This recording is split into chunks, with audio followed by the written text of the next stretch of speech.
Olá pessoal, vamos postar mais um vídeo aí no nosso canal de Olho na Língua Portuguesa.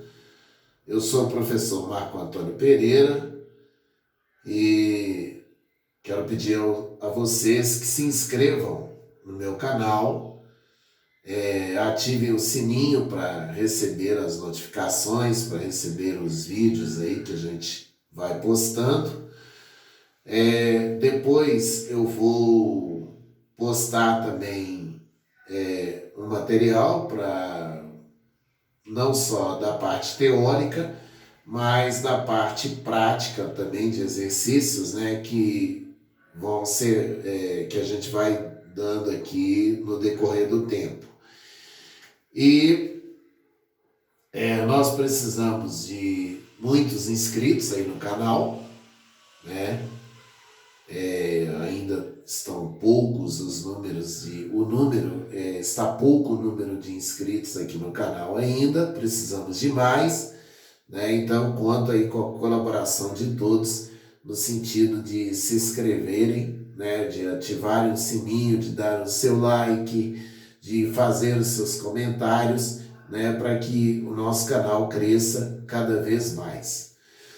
E hoje nós vamos falar de um assunto até certo ponto interessante, que é a estrutura e a formação das palavras, né? Então nós vamos começar hoje, né, a falar sobre esse assunto. E nós vamos dividir esse assunto em vários vídeos, né? Vários videozinhos aí, a gente vai passando esse assunto. E hoje eu pretendo explicar uma parte, né, desse assunto e depois, no próximo vídeo, a gente continua, né, o assunto aí dentro da estrutura e da formação das palavras. Bom, então, estrutura da palavra. O que vem a ser estrutura da palavra? A palavra, ela pode ser dividida em unidades menores, né? Nós temos aqui, ó, eu tenho uma palavra e essa palavra ela pode ser dividida em unidades menores, e essas unidades menores elas vão receber o nome de elementos mórficos ou morfemas, né? Então elas vão receber esse nome aí, ou elementos mórficos, ou então morfemas.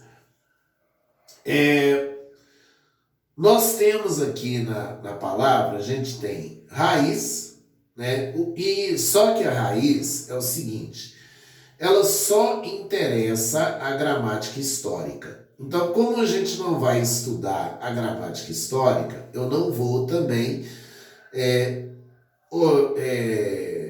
falar a respeito da raiz. Então, a raiz é só para a gramática histórica, ela não é para a gramática de uma forma geral, né? Mas aí a gente tem, como outros elementos da palavra, a gente tem o radical, nós temos também a vogal temática, nós temos o tema,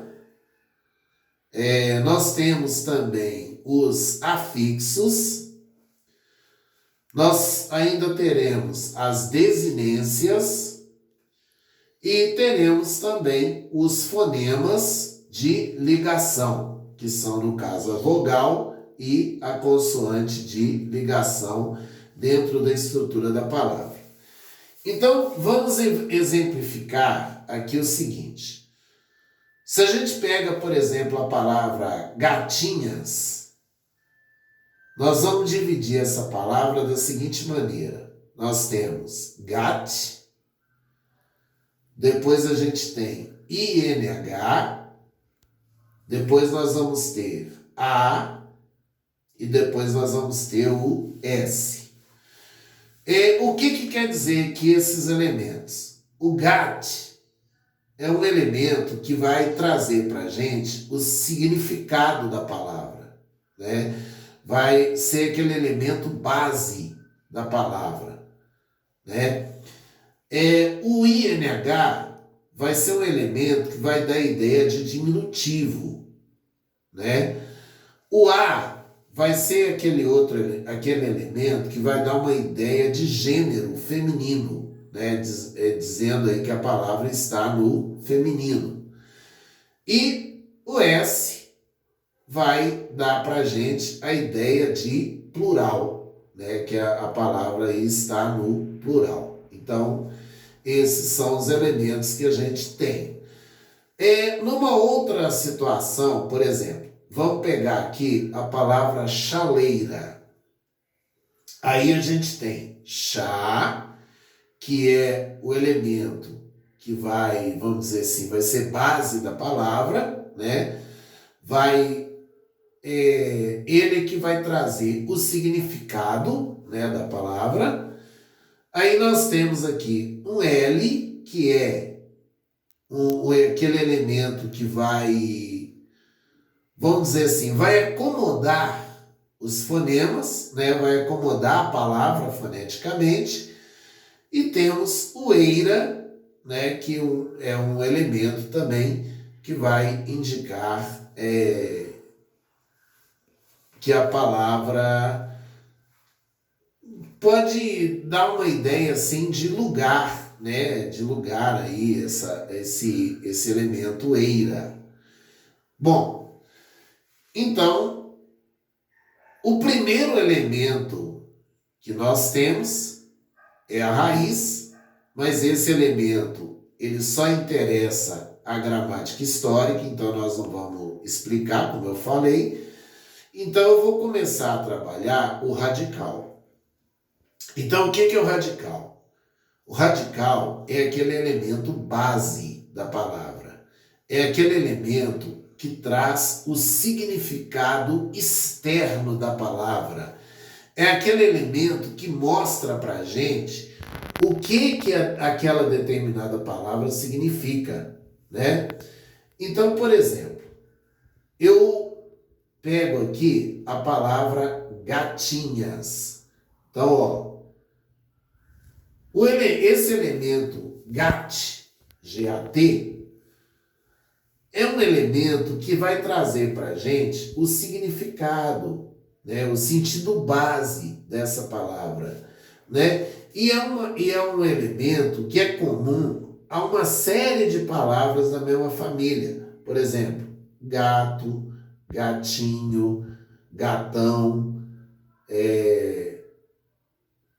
gataria e por aí vai. O que acontece? Qual foi o elemento que se manteve nessas palavras? O GAT.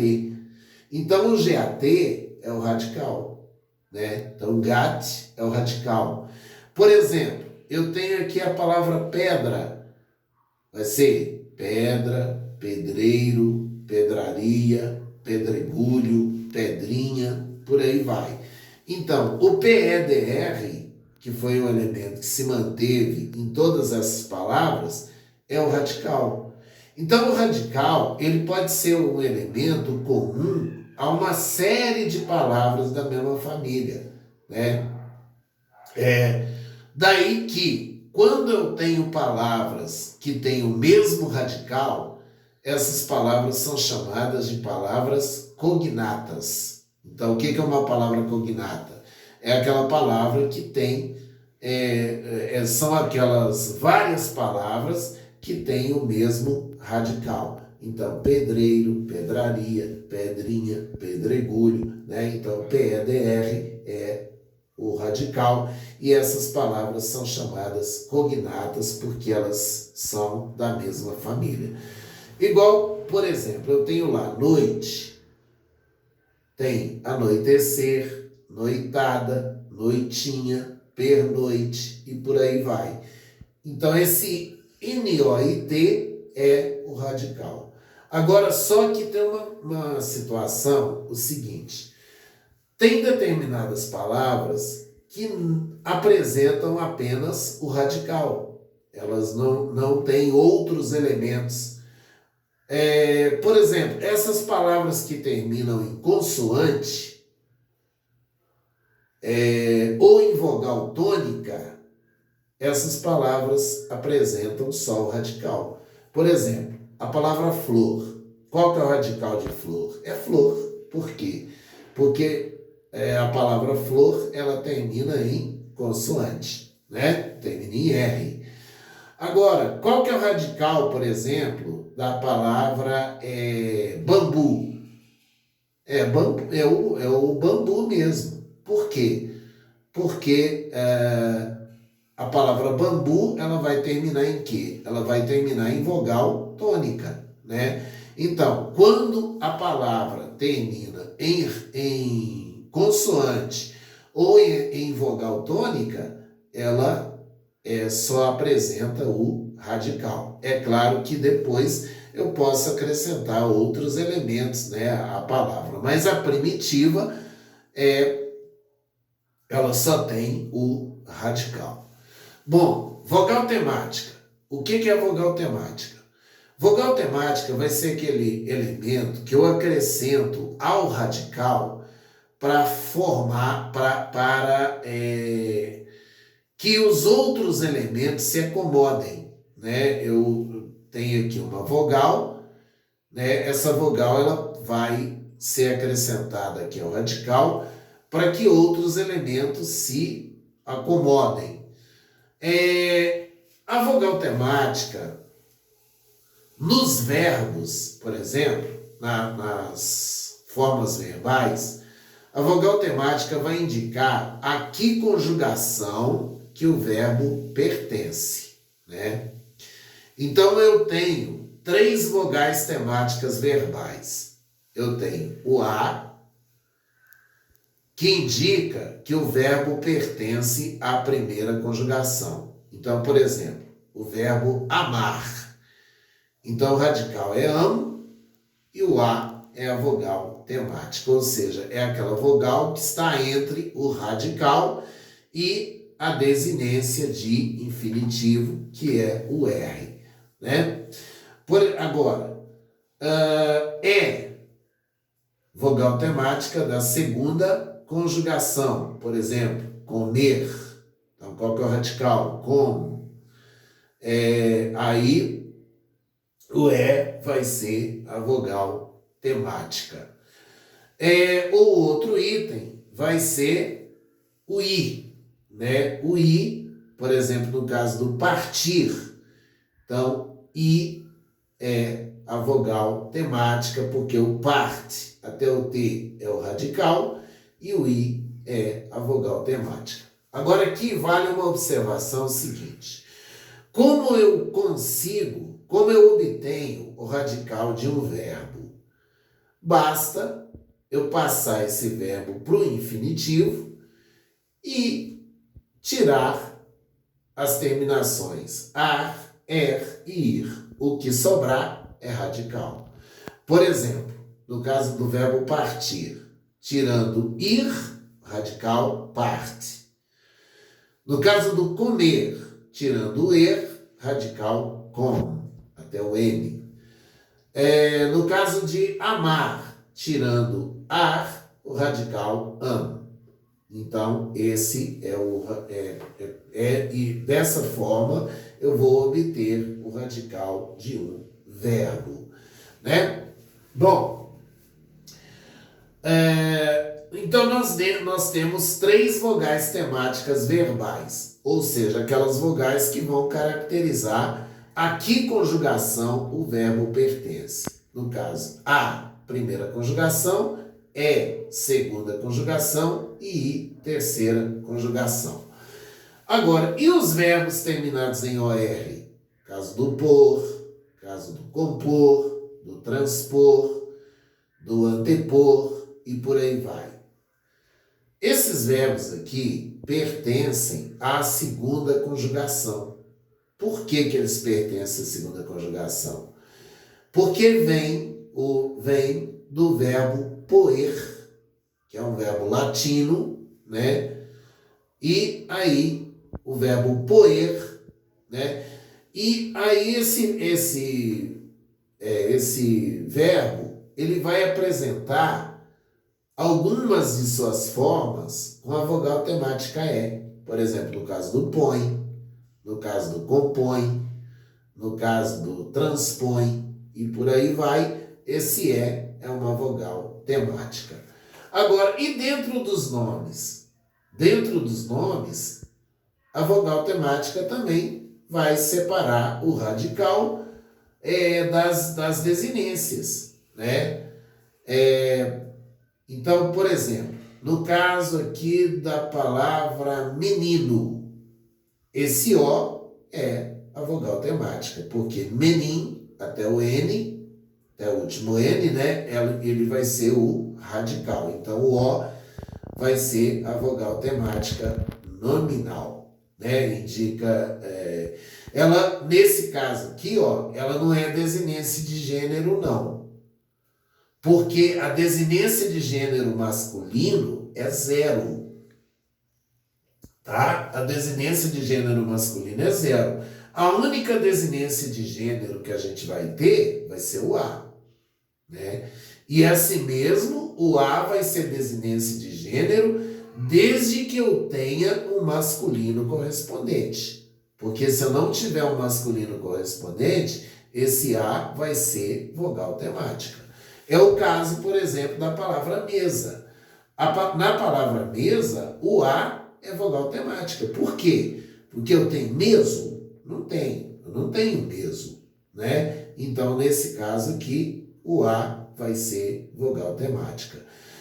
Outra vogal temática aqui, ó, no caso da palavra dente, o E vai ser a vogal temática, porque o radical é DNT, né? E aí o E vai ser a vogal temática. Agora, para a gente encerrar o vídeo de hoje, nós vamos falar sobre o tema. Só antes de eu falar sobre o tema, só dizer que as vogais temáticas verbais são A, E, I. Indicam a que conjugação o verbo pertence. Agora, as vogais temáticas nominais são o A, o E e o O, que ocorrem em sílabas átonas, ou seja, em final, né? Em final de palavras em que a última sílaba aí seja sílaba átona, tá? Então, nesse caso aqui, A e O são vogais temáticas, nominais. Agora, só que tem uma coisa. O A, por exemplo, para ele ser vogal temática, é preciso que não haja um masculino correspondente. Porque se houver um masculino correspondente, esse A não será vogal temática, ele será desinência de gênero. Então, por exemplo, menina. O A é desinência de gênero. Por quê? Porque tem menino, né? Tem menino. Agora, no caso aqui, por exemplo, cadeira. O A é vogal temática. Por quê? Porque não tem masculino correspondente. Muito bem, agora vamos ao tema. O tema é o radical acrescido da vogal temática. Então, por exemplo, na palavra mesa, radical mes, vogal temática a, tema mesa. Na forma verbal, cantaremos. Vem do verbo cantar, então o radical é cante, até o T. O A vai ser a vogal temática, que indica aí, no caso, primeira conjugação. E o canta vai ser o tema. Então, nesse caso aí, nós temos, então, esses elementos mórficos, né, da palavra. Só uma coisinha para terminar, voltando lá no radical. O radical pode receber o nome também de semantema, porque ele traz o significado, né, da palavra, e pode receber também o nome de morfema lessical, ou seja, é aquele morfema que traz o sentido básico da palavra. Então nós hoje vamos ficando por aqui, né? E peço que se inscrevam aí no canal, façam os devidos comentários e eu volto aí com o próximo vídeo na continuação da estrutura das palavras ou estrutura dos vocábulos, que é a mesma coisa. Um abraço a todos e até o próximo vídeo.